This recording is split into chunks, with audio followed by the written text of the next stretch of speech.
A German shepherd stood over 11 empty food bowls like a soldier guarding 11 graves. The bowls were not scattered. They were not tipped over. They were arranged in a perfect line across the floor of an abandoned roadside shelter, each one wiped clean, each one placed with care, as if somebody had counted them before disappearing. Retired Navy SEAL Grant Hale stopped in the doorway and felt the old part of him wake up, the part that knew when a scene was too organized to be accidental. The German shepherd was thin, soaked from rain and shaking with exhaustion, but she did not back away. She lowered her head and growled not to attack, but to warn him not to step closer until he understood. Grant counted the bowls. 1, 2, 3, all the way to 11. Then he saw the 12th bowl half hidden behind a broken office door. It was smaller than the others, a child's bowl, blue plastic, and inside it was not food. It was a folded hospital bracelet with a girl's name still printed on it. Lila Morno, age 9. That was the moment Grant understood this was not an abandoned feeding place. It was a message. And whatever had happened here, this German shepherd had been waiting for someone strong enough to follow it. Stay with this story, because by the end, you may believe that sometimes a dog is not guarding food. Sometimes it is guarding the last proof that someone was loved. Beat 1. The 11 bowls. A German shepherd stood over 11 empty food bowls like a soldier guarding 11 graves. Grant Hale saw her through the cracked glass door of the old roadside shelter just after sunrise, when the storm had finally softened into a gray rain, and the highway outside Bryan County looked empty enough to be forgotten. He had not come there to rescue anyone. He had come to check a storage unit behind the building, a small repair job for the county, nothing heroic, nothing dangerous, nothing that should have made the hair rise on the back of his neck. But then he saw the dog. She stood inside the abandoned lobby, black and tan coat soaked dark, ribs showing beneath wet fur, ears sharp, eyes locked on him. Behind her, across the dusty tile floor, were 11 metal food bowls arranged in a line, not piled in a corner, not left where animals had pushed them. Lined up, straight, deliberate. Grant stood outside the door with his toolbox in one hand and the key ring in the other, staring through the broken glass. "What are you guarding?" he whispered. The German shepherd did not bark. That made it worse. A barking dog might be frightened. This one was silent, focused, steady, like she had been holding a post too long and had no intention of abandoning it now. Grant had been a Navy SEAL once. People still used that word around him like it explained everything, but most days it felt like a uniform someone else had worn. In the service, he had known what he was for. Move when told, protect the team, read the room, find the missing, bring people home. In retirement, he fixed broken cabinets, replaced storm-damaged doors, cleared fallen branches, and tried not to notice how quiet his house felt when the work ended. People in Bryan County called him reliable. That was a kind word. But reliable was not the same as needed. The shelter door had a county padlock hanging from the frame. Grant had been given a key because the county used the rear rooms for old equipment storage after the private animal rescue shut down 2 years earlier. He unlocked it slowly. The German shepherd's eyes followed his hand. "Easy!" The lock clicked open. He pulled the door. The hinges complained. The smell came out first: wet dog, dust, mildew, old disinfectant, and something faintly sour from long empty drains. The German shepherd shifted her weight forward. Grant stopped with one boot over the threshold. Her growl was low enough that he felt it in his chest. "I hear you." He set the toolbox down outside and raised both hands, palms open. "Not here to take anything." The dog stared at him. Her right front paw was scraped raw. There was mud up her legs. Her muzzle had a white scar across the bridge, old and healed. No collar, no tag, no sign that anyone had cared for her in a long time, but the bowls behind her were clean. That detail caught him again. Clean bowls in an abandoned shelter, 11 of them. Grant looked past the dog and counted. 1, 2, 3, 4, 5, 6, 7, 8, 9, 10, 11. The German shepherd's body tightened when his eyes reached the last one. 11, he said. Her ears twitched. He took one slow step inside. She growled again, not louder, clearer. He stopped. "All right, you want me to look, not touch." The dog blinked once. It was not permission, but it was not refusal. Grant crouched where he was. The first bowl had a scratch mark across the rim. The second had a strip of faded pink tape on its side. The third had a small dent. Each bowl looked different, as if someone had assigned them to different animals and remembered which was which. On the floor beside the bowls were tiny lines drawn in black marker. Names? No, numbers, 1 through 11. The handwriting was small, uneven, and careful. A child's handwriting. Grant's breathing changed. He stood slowly and looked around the lobby. The shelter had once been called Bright Path Animal Rescue. The faded sign still hung behind the desk, half fallen from the wall. The waiting area held 2 broken chairs, a water-damaged bulletin board, and a dusty poster about Adoption Day. Most of the kennels beyond the lobby were empty. Some doors hung open. Some still had clipboards attached, papers curled from damp air. The place should have been dead, but it felt watched. The German shepherd moved sideways, placing herself between Grant and the bowls again. Her eyes were tired, but the message was firm. Count them, understand them, do not step on them. Then Grant noticed the office door behind the front counter. It was open only a few inches. Something blue showed through the gap near the floor. The German shepherd saw his gaze shift and immediately stepped in front of him. This time she barked once, sharp. Grant froze. "That one matters." The dog's lips lifted slightly, not because she hated him, but because whatever was behind that door was the center of her world. Grant lowered himself again. "I'm not going to hurt it." He pointed gently toward the office. "Can I look?" The German shepherd did not move. He reached into his pocket and took out the protein bar he kept for long repair days. He broke off a piece and placed it on the floor halfway between them. The dog looked at it but did not eat. Grant broke another piece and backed up one step. Still nothing. She was starving. He could see it, but hunger was not stronger than duty. That got to him, more than the bowls, more than the abandoned building. A hungry dog refusing food because her post mattered more. He set the rest of the bar down and waited. 1 minute, 2. Rain tapped through a hole in the roof somewhere in the kennel hall. A truck passed on the highway outside. The German shepherd's eyes flicked toward the sound, then back to Grant. Finally, she lowered her head, picked up the food, and swallowed it without chewing. Then she stepped aside just enough for him to pass, but not enough for him to forget she could stop him. Grant moved toward the office door with careful steps. The small blue bowl sat behind it. Unlike the metal bowls, this one was plastic, faded, and cracked along one side. It looked like a child's cereal bowl, the kind with cartoon clouds worn almost invisible around the rim. Inside it was a folded hospital bracelet, a small silver whistle, and a piece of notebook paper pressed flat from being carried or hidden too long. Grant picked up the bracelet first. Lila Morno, age 9, his jaw tightened. He unfolded the paper. The handwriting matched the numbers on the floor. "If someone finds Raven, please feed them in order. Don't forget 12. Grant looked down at the German shepherd. "Raven?" The dog's ears rose. Her tail moved once so slightly he almost missed it. "Name confirmed." He read the note again. "Please feed them in order. Don't forget 12. The words made no sense and too much sense at the same time. He looked at the 11 bowls, then the little blue 12th bowl. "Who is 12? Raven stepped forward and pressed her nose against the hospital bracelet in his hand.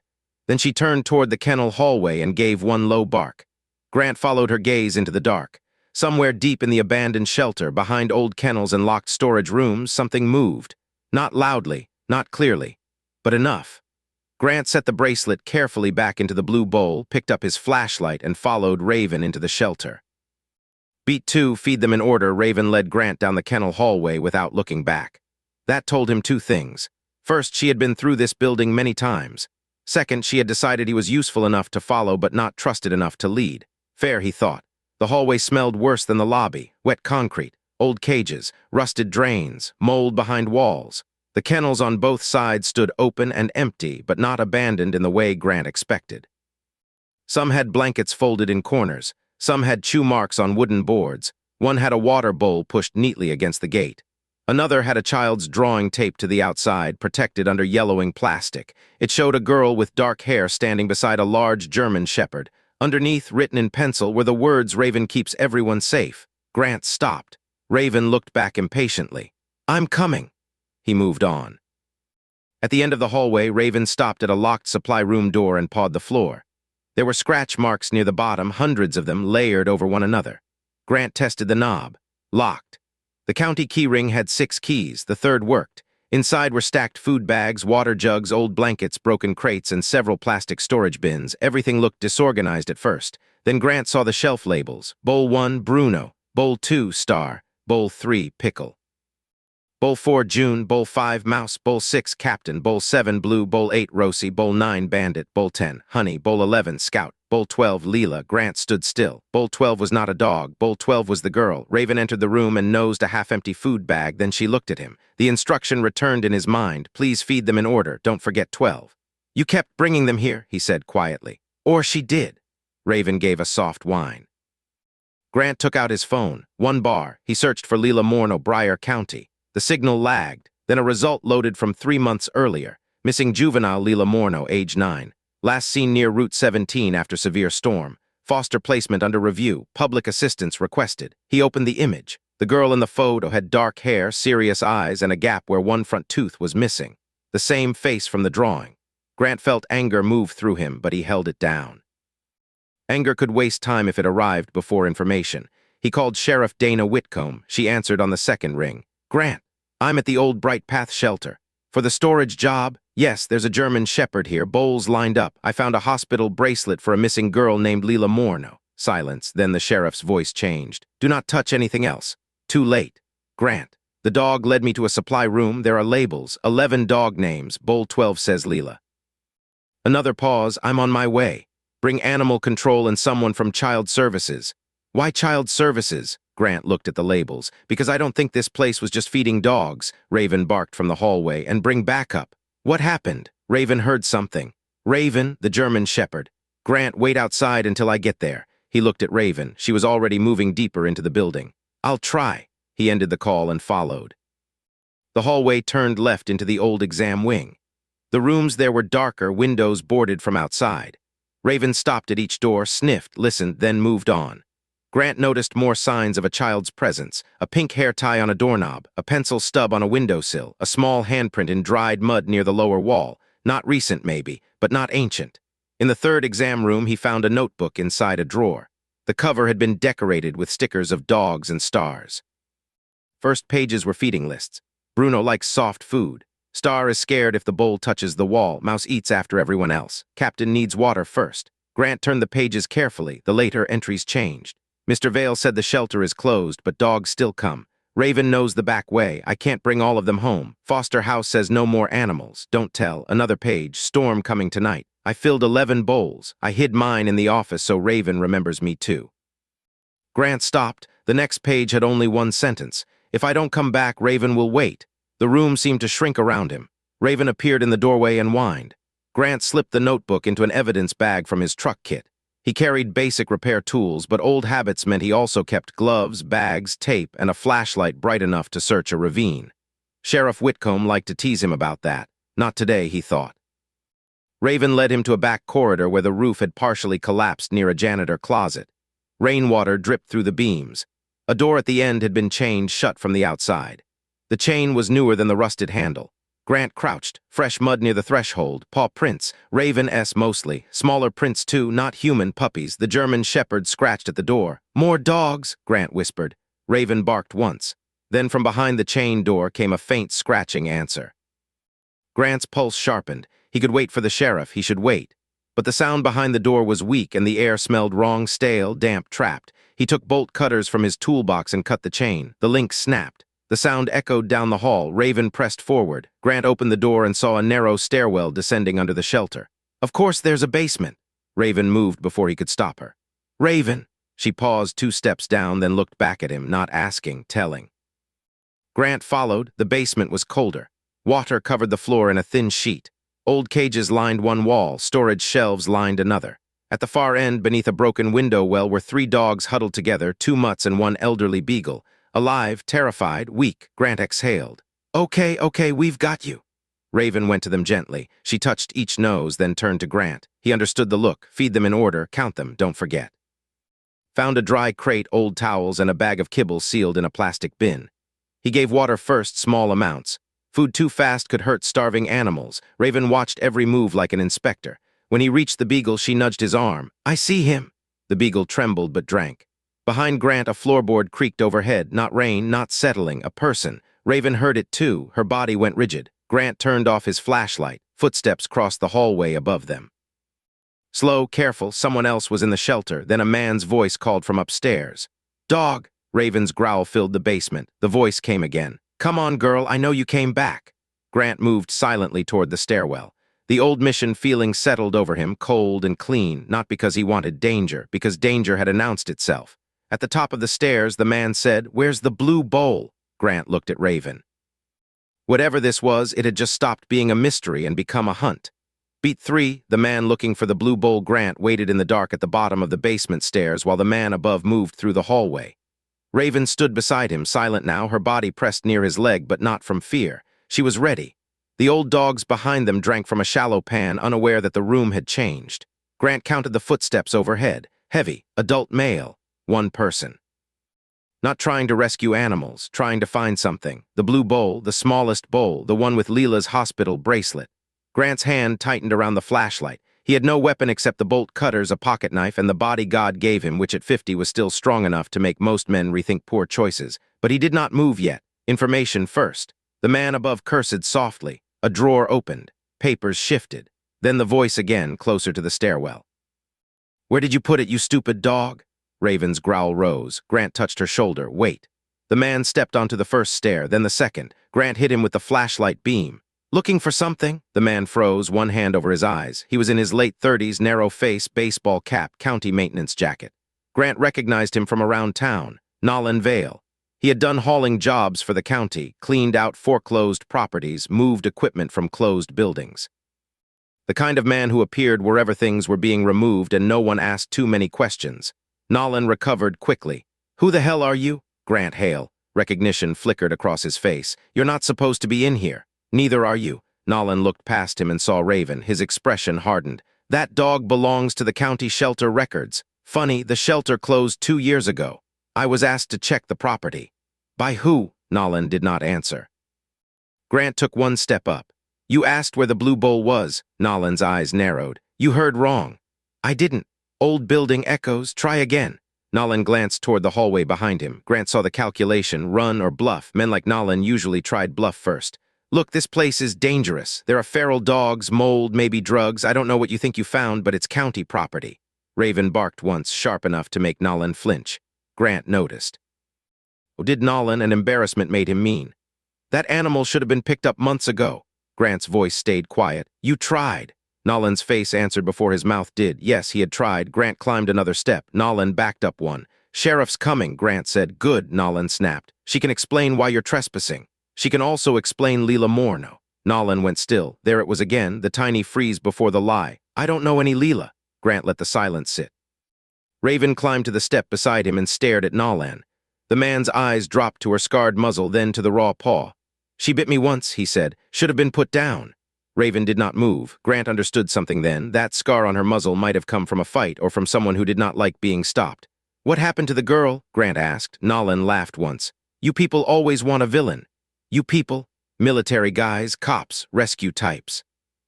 You find a sad dog and suddenly there's a conspiracy." Grant did not blink. "What happened to the girl?" Nolan turned away. "Ask her foster people." Grant moved fast enough that Nolan only made it 2 steps before Grant caught his jacket and pinned him against the wall. Not hard enough to break anything, hard enough to end the conversation's first phase. "Here, what's going to happen," Grant said. "You're going to stop pretending you came here for mold. You're going to tell me why you wanted that bowl. Then you're going to sit outside until Sheriff Whitcomb arrives." Nolan swallowed. "You can't hold me." "I know." Grant leaned closer. "But Raven can." The German shepherd stepped forward and showed her teeth. Nolan stopped moving. Sirens sounded faintly outside. Relief and pressure arrived together. Grant released him and stepped back. "Walk." Nolan walked. In the lobby, he saw the 11 bowls lined up and the office door open. His eyes shot immediately toward the blue bowl. Grant saw it. Raven saw it. "There," Grant said. "That's what you came for." Nolan said nothing. The sheriff arrived with 2 deputies, an animal control officer, and a child services investigator named Miriam Lane. Sheriff Dana Whitcomb entered with one hand near her sidearm and the other raised toward Grant like she already knew he had not listened. "You were supposed to wait outside." "I tried." She looked at Nolan. "Nolan Vale, interesting." Nolan lifted his hands. "Sheriff, this guy assaulted me." Whitcomb looked at Grant. Grant said he was looking for the blue bowl. Whitcomb turned back to Nolan. "Were you?" "No," Raven growled. The sheriff's eyes moved to the dog. "She disagrees." Animal control tried to approach Raven with a loop leash. Raven immediately backed toward the bowls, body low. Grant raised a hand. "Don't." "She needs medical attention," the officer said. "She also needs not to be cornered." Miriam Lane crouched near the bowls, careful not to touch them. She was in her 40s, calm-faced, sharp-eyed, wearing a raincoat over office clothes. "These names," she said, "are they dogs?" "First 11, Grant said. 12th is Leela." Miriam looked at the blue bowl and went pale. "Where did you find the bracelet?" "Inside it." Sheriff Whitcomb put gloves on and collected the bracelet, whistle and note. "Miriam's voice was tight. Leela Morna was in emergency foster placement after her grandmother was hospitalized. She ran away during a storm. The report said she was seen near Route 17. Near here, Grant said. Miriam nodded. Her foster home was 4 miles from here. Would she have known the shelter? Yes, she volunteered here before it closed, informally, with her grandmother. Grant looked at Raven. And Raven, Miriam nodded slowly. Leela talked about a German shepherd who lived near the old shelter. Said she was the only one who listened.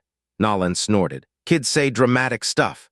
Raven lunged so fast the animal control officer dropped the loop. Grant caught her before she reached Nolan. The German shepherd shook in his arms, fury and fear mixing together. Grant held her gently but firmly. Easy, not him, not yet. Sheriff Whitcomb stared at Nolan. You need to stop talking. The deputies moved him outside. Grant stayed with Raven until her breathing slowed. Miriam watched them. Trust you?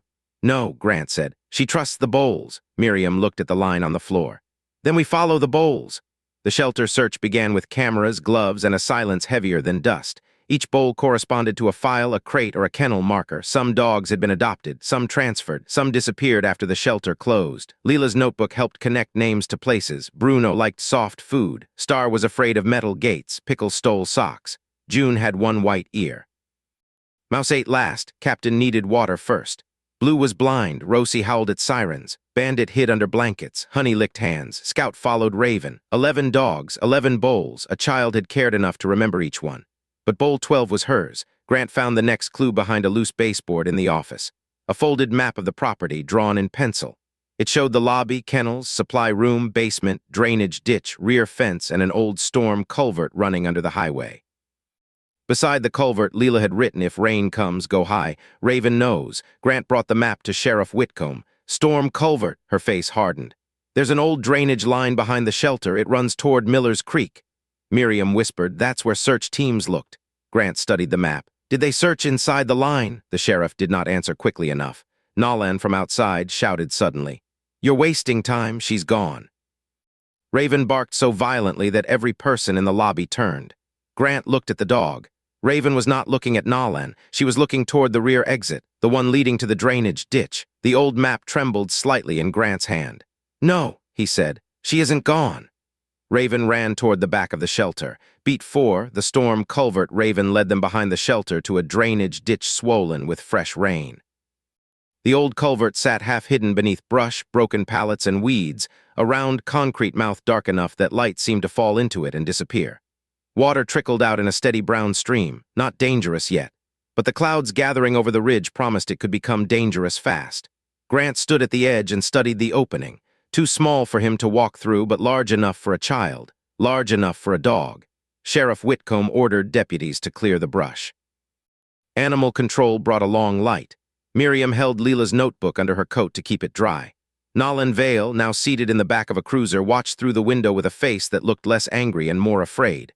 That interested Grant. Fear meant something in the culvert mattered. Raven paced near the opening, whining. Her raw paw left faint red marks on wet stone. Grant crouched beside her. You went in there.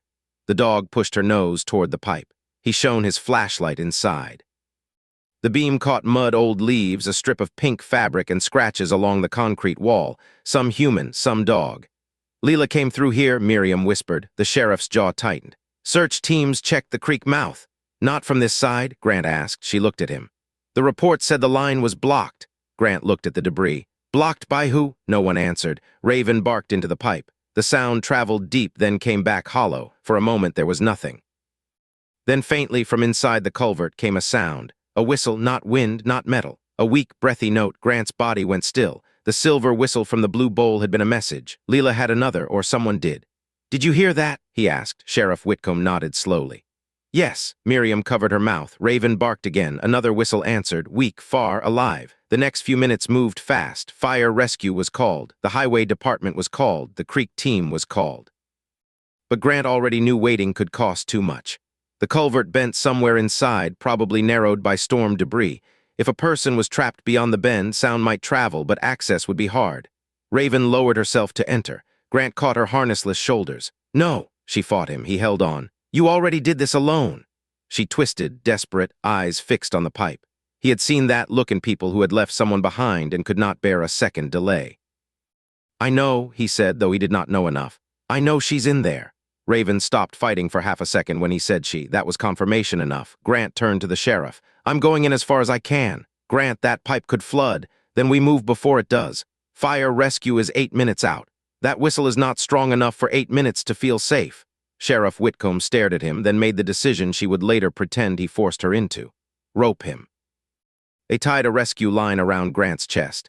He removed his jacket, emptied his pockets, strapped a headlamp on, and took a smaller flashlight in one hand. Raven stood inches from him, trembling. He leaned close. You stay until I call, she whined. I mean it. He crawled into the culvert. Cold water soaked his sleeves immediately. The concrete scraped his shoulders. The air smelled of mud, rust, and trapped rain. Behind him, the circle of daylight narrowed. Sheriff Whitcomb's voice called through the pipe. Talk to me. 10 feet in, water low, debris ahead. He crawled farther. The pipe bent left. At the bend, branches had jammed into a tangled barrier with plastic and mud packed between them, too tight to crawl through, but there was a narrow gap near the top. A child might have squeezed past, a dog too. Grant pulled branches free one by one. Twice, water surged when debris shifted. Each time, the rope tightened from behind, and each time he said, hold.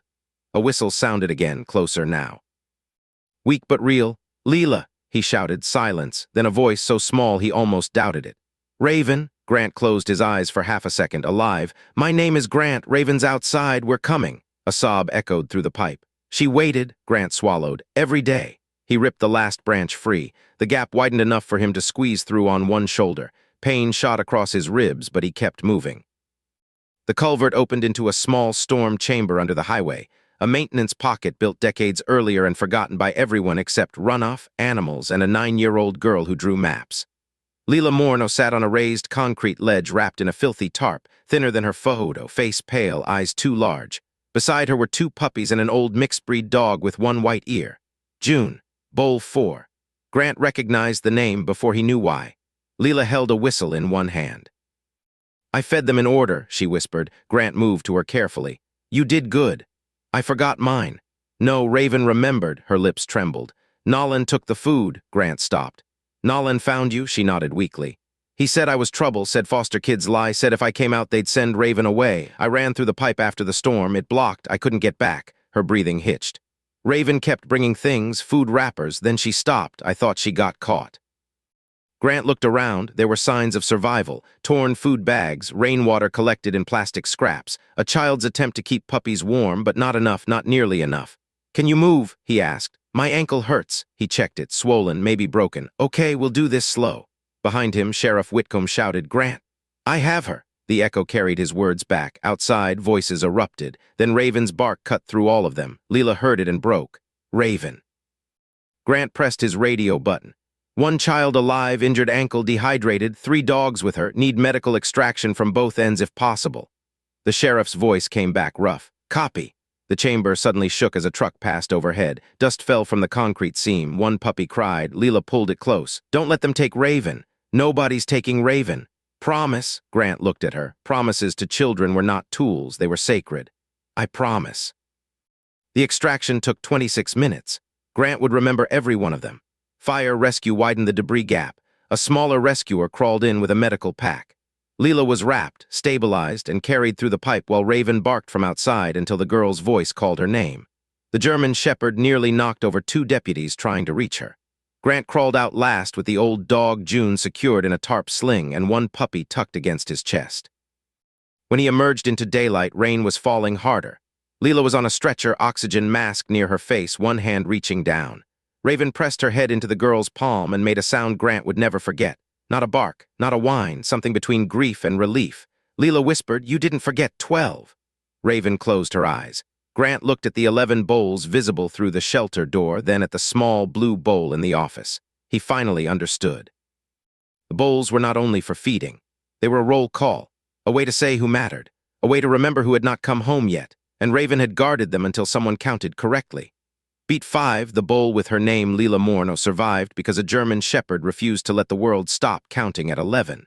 That was how Sheriff Whitcomb said it later, standing outside the shelter while rain ran off the brim of her hat and deputies photographed everything Nolan Vale had tried to erase. Grant did not say much.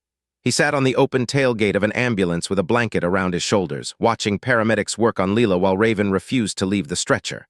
The girl was dehydrated, bruised, and feverish. Her ankle was badly sprained, possibly fractured, but she was alive. The puppies were alive. June, the old mixed breed with one white ear, was alive too, though Dr. Ainsley from the vet clinic warned that the old dog had fought hard to make it that far. Bull 4 had made it home.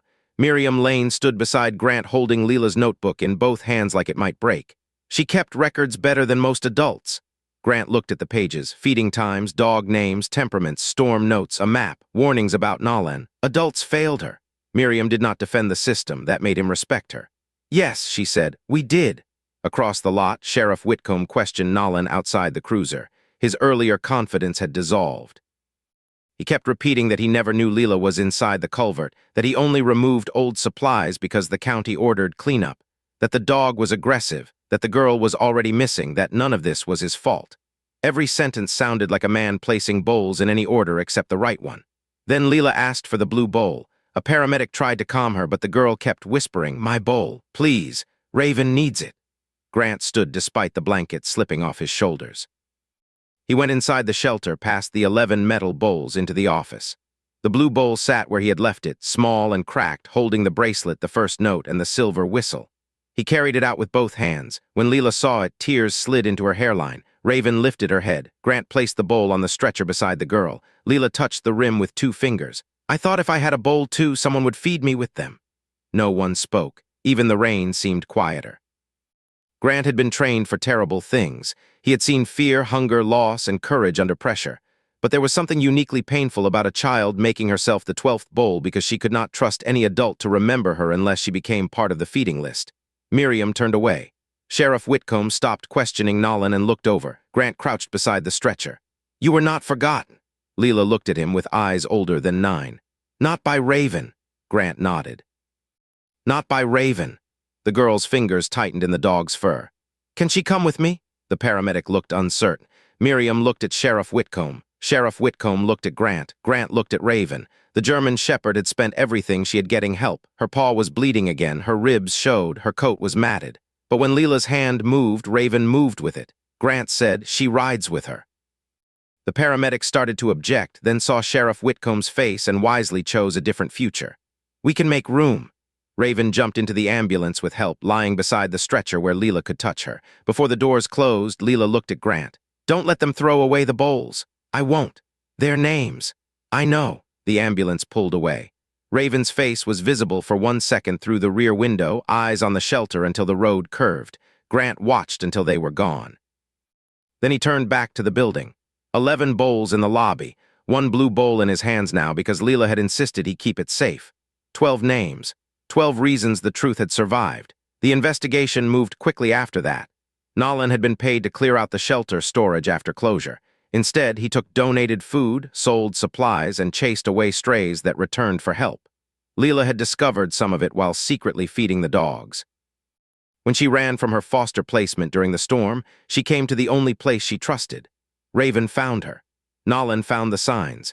He blocked the culvert entrance with debris, not knowing or not caring how close Leela was to the other side. Grant suspected caring had left the man long before the storm. Sheriff Whitcomb found Leela's earlier notes hidden behind the office baseboard. 1 page listed dates when supplies disappeared.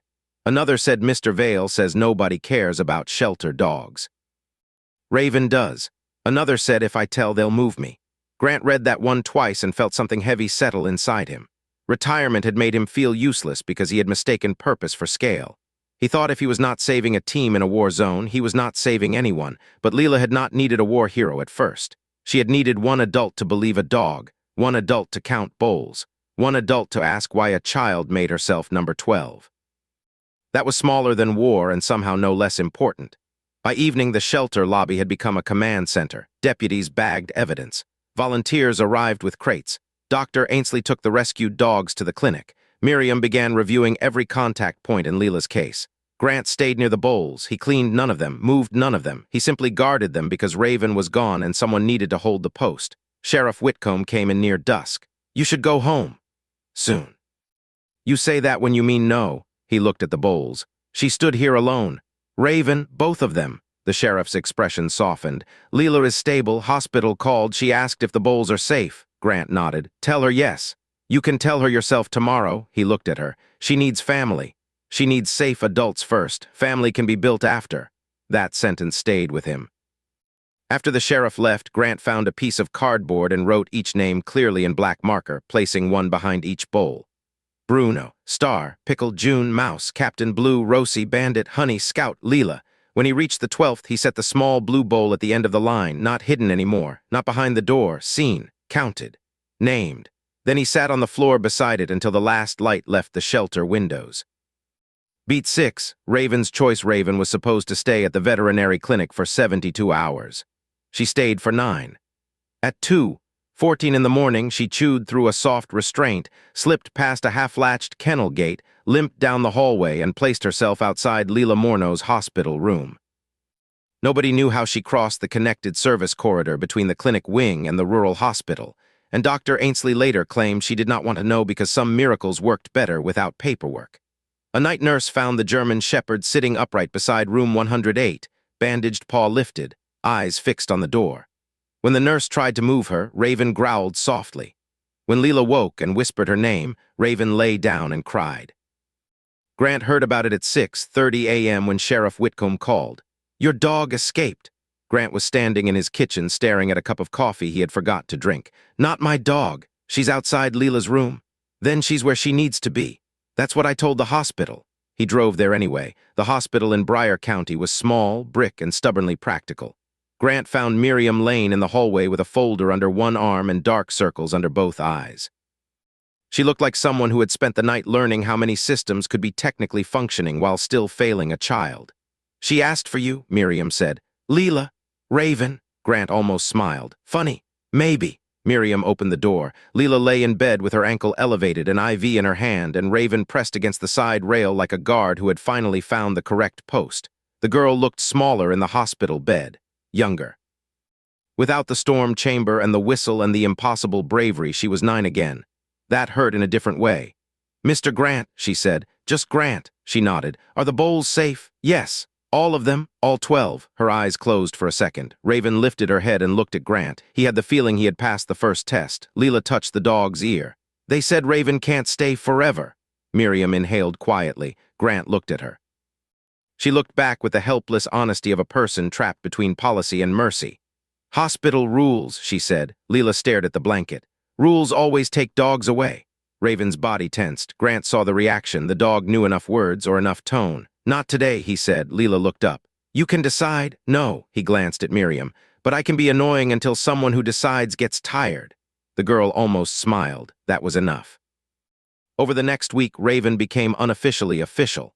Dr. Ainsley documented her as a trauma support animal in temporary emergency care. Miriam filed requests. Sheriff Whitcomb wrote a letter with more force than grammar. The hospital administrator gave permission for supervised visits, then extended them, then stopped pretending Raven was leaving during daylight hours. Grant came every day. At first, he told himself it was for Raven, then for the investigation. Then because Leela asked whether he could bring the notebook. The truth was simpler. He came because somebody should. Leela spoke slowly at first. Her story arrived in pieces. Her grandmother had volunteered at Bright Path before getting sick. Leela had loved the shelter because every dog had a name and a bowl and nobody laughed when she talked to them. After the shelter closed, stray dogs kept returning. Leela found Raven there, or maybe Raven found her. The foster home was not cruel in a dramatic way. It was crowded, impatient, and tired.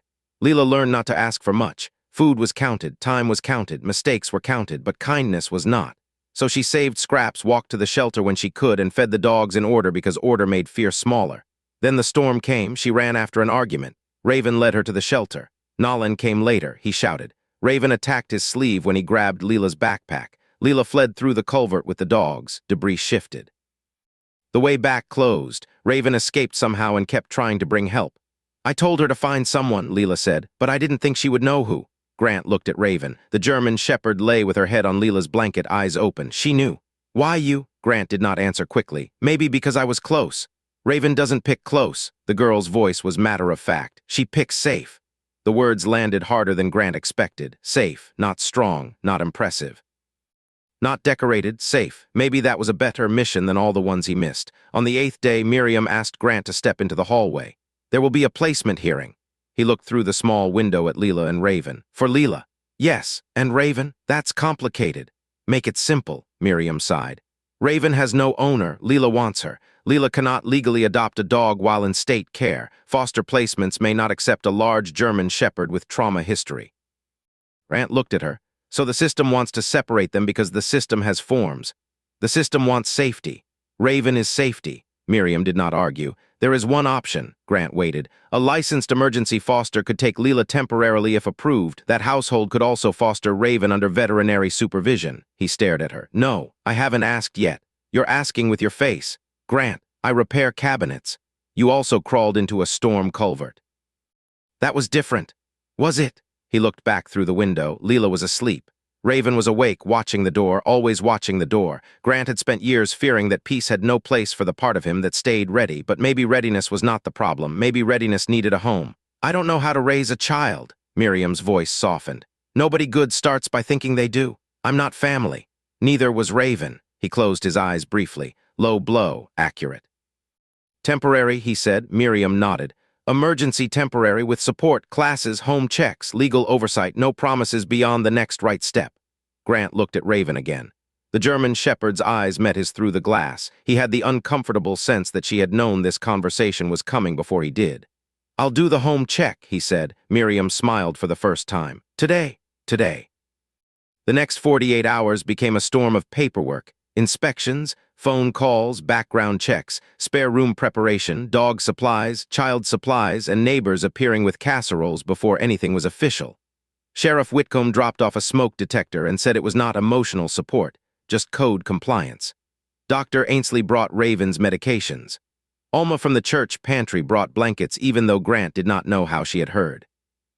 By Friday, Leela came to Grant's house with one backpack, one notebook, one blue bowl, and one German shepherd who inspected every room before allowing the child inside. Grant showed Leela the spare room. He had placed a small desk by the window, clean sheets on the bed, and a shelf for the notebook. The blue bowl sat on the dresser. Leela touched it. You kept it. You told me to. She nodded like that mattered. Raven jumped onto the rug beside the bed, turned twice, and lay facing the door. Leela sat beside her and whispered, We're 12.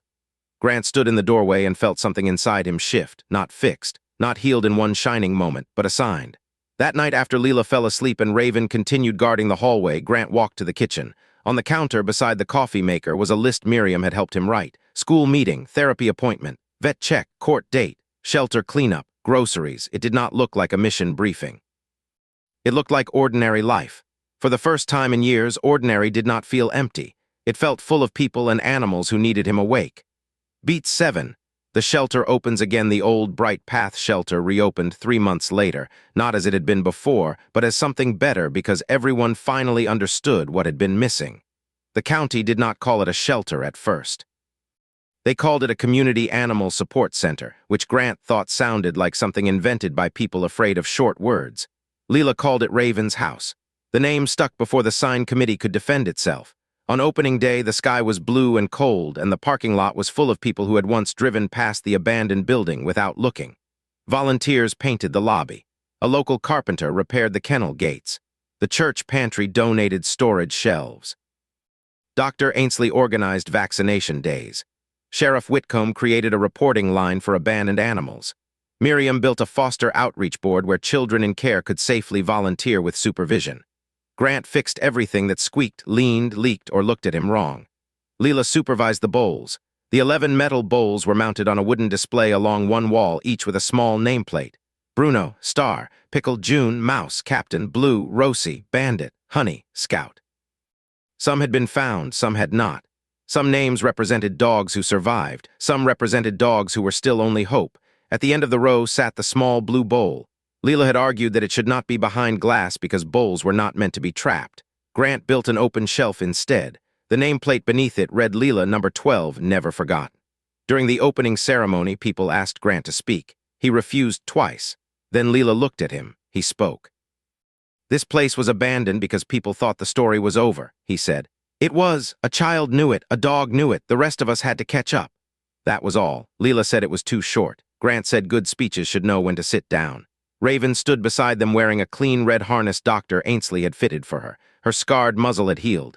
Her ribs no longer showed. Her paw still bothered her in cold weather, but she refused sympathy unless it came with food. When the crowd clapped, Raven leaned against Leela's leg. The girl leaned back. Grant watched them and thought about the first morning. 11 bowls, 1 dog, 1 hidden bracelet, a message in plain sight. He had almost come and gone with his toolbox. He had almost done the job he was assigned and missed the mission he was given. That thought kept him humble. Nolan Vale pled guilty to multiple charges after investigators found records of stolen donations, falsified cleanup reports, and messages proving he had known Leela used the shelter as a safe place. He claimed he never intended harm. Grant did not spend much time thinking about him. Some men became smaller the more you studied them. Leela had better things to do than be haunted by his excuses. Healing was not easy. That part mattered. Some nights Leela woke afraid she had forgot to feed one of the dogs. Raven would climb onto the rug beside her bed and breathe loudly until the girl counted the bowls in a whisper.